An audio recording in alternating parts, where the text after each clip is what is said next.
Okay, we're on backup camera number 2 with Sierra Marlee and John Hawkins here. The John Hawkins. As opposed to a John Hawkins here at CPAC 2018. So, what is the plan for CPAC 2018 for the two of you? Roam around, meet famous people, and go to parties, mainly. Lots of alcohol to be ingested. My sons are going to love you guys. I don't go to any, as you guys know, I don't go to any of the parties because I'm constantly working.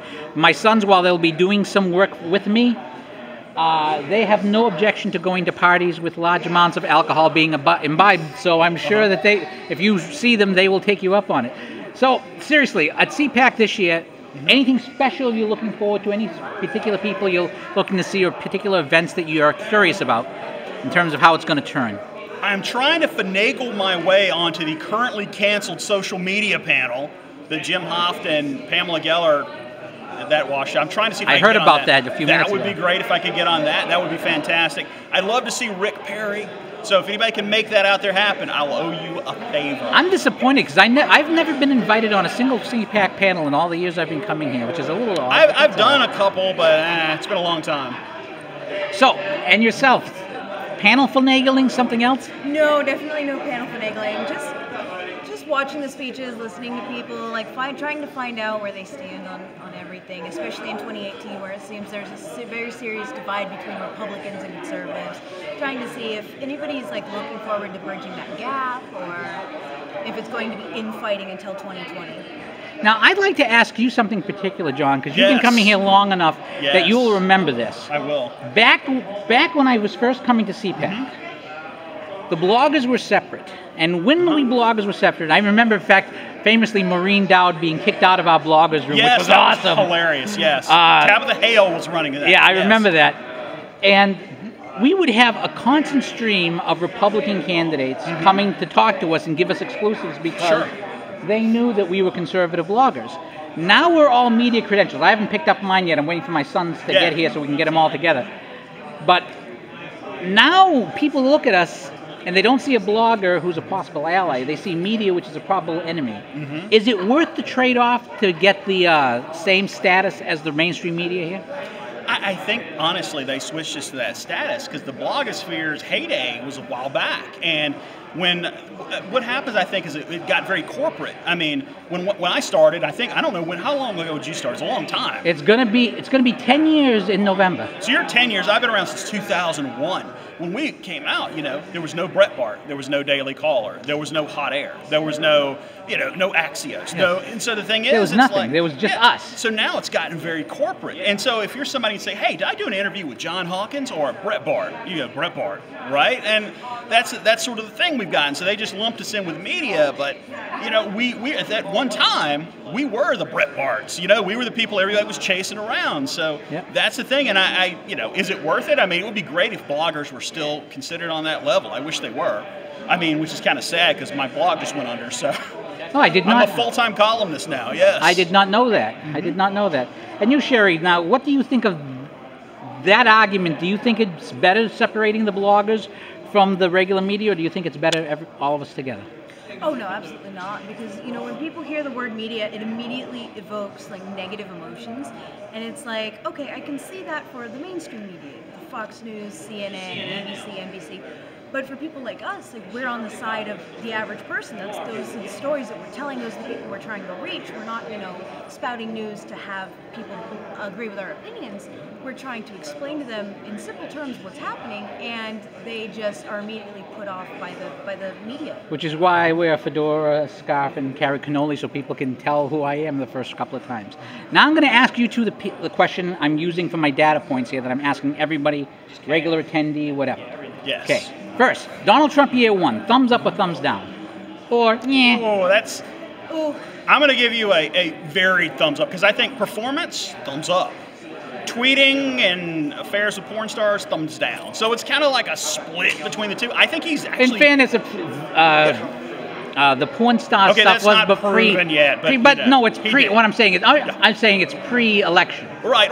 Pre-politician. I mean, but let's be honest, it's Trump. He would do it again tomorrow if he didn't think he would get caught. He's Trump. So, I mean, that's the negative part of Trump. I think if Trump were more conventional, everybody would be calling him another Reagan. because he's done a great job of governing. It's just the other stuff where he's gotten in trouble, I think. And you, thumbs up or down? I'm not his biggest fan. I think politically he's done a lot of really good things in his first year, and I'm looking forward to the next 3 years being something similar to that. But I think as far as social, like reaching people and like being someone who, when he comes out, people are like, I want to see him, as opposed to, oh, you know, gotta protest that. Not so much. Okay, so I'm going to combine what would have been 2 questions because you partially answered them. Sure. The best and worst thing of Trump year 1 from Trump. Best, Neil Gorsuch. The worst. Oh my gosh, there's so many. Wow. Let's just say I'm gonna tie him with like 5 things he tweeted. So let's just go with that. Tweets, you can say the LeVar Ball and God knows how many other dumb things he did via Twitter at 3 a.m. So just those things. Forgotten about already. Yes, they all blended together. Okay.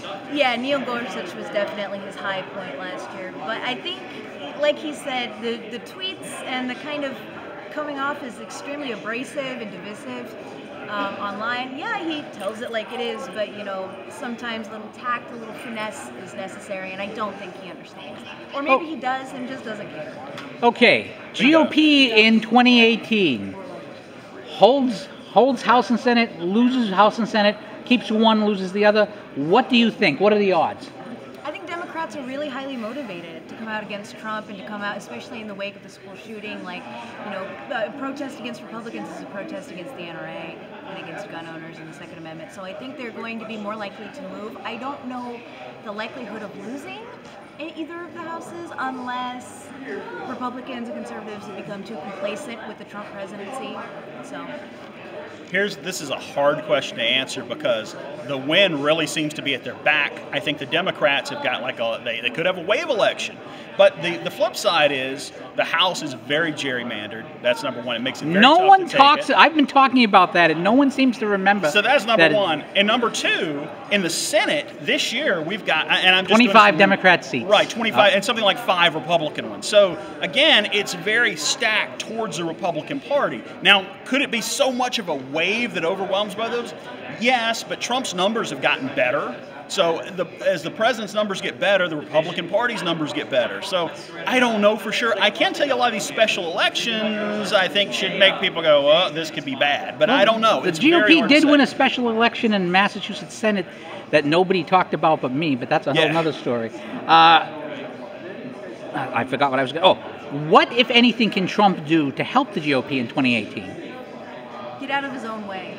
I think he's his own worst enemy a lot of the time when it comes to his own PR. I think he just needs to relax, to take it easy, and just be the president, as opposed to trying to be a public figure and... John? I think he has a level of feral cunning you seldom see in an American politician. So he does come up with brilliant, even like banning the bump stock. Smart political move, right? Good thing. Now, you know, of course, in 2 weeks he could come out and say, well, that was a dumb idea. I know we did it, but I wish we shouldn't. And we should. I mean, so that's the thing. If he get out of his own way, I think if he gave him a little bit more of an impression he's presidential, people would love the guy. Okay, final question. This is a slight turn. Sure. A lot of debate based on last year. Everybody wanted the wall. When I interviewed people, I did a bunch of interviews, and the wall and Obamacare was a big thing. There's been talk about making a deal, the wall for DACA. Assuming we got an actual wall rather than a wall in theory, would you support a DACA for the wall deal? And if so, yes or no, or why? I think it encourages people to break the law, and I think it alienates a lot of legal immigrants who have waited a long time, and a lot of whom have been turned away because. So you wouldn't do the DACA for wall deal? I don't like it, but I mean, it's a really hard political call. John? I am an immigration hardliner who thinks it is a terrible idea to allow the DACA kids to stay. I think it's bad for the country, bad idea. The flip side of that is that's the only thing that motivates the Democrats. And if you want to do a deal, you're going to have to do something with DACA. And as far as getting the wall, that's something he needs. I mean, Trump needs that. He promised it. He sold his whole campaign around it. So I almost think that if he can trade DACA for the wall, and he gets the wall now, I don't want to hear about we're going to get funding in 10 years. Anything you don't get today. Well, the prototypes have already been tested. Yeah, but I'm saying like I don't want to hear about promises of security later. Yeah, so you want to act, in other words, unless you see that we have to have the wall first, or the actual wall before you make it. You've got anything that you don't get immediately on the security side, you're never getting. So that's the thing. They want the amnesty now and the security later, but we've got to have the security at the same time as the amnesty. Okay, finally, where can people find you other than the halls of CPAC? Where are you first? Ladies first. I'm very polite. Well, I'm not really active a lot on Facebook anymore because, like he said, the blog went under and I worked for him for a long time. But you can find me on my Facebook page, facebook.com/Patriot Politics Sierra Marlee. I'm hoping to very soon revive my radio show, Patriot Politics. So that's in the works. But other than that, Google me. I am doing a weekly column at Town Hall. That comes out on Saturdays. I will also be doing 3 columns a week for PJ Media, which include politics, entertainment, psychology, and men's rights. So I'm hitting all over the place. And also, if you want to do Twitter, John Hawkins, RWN.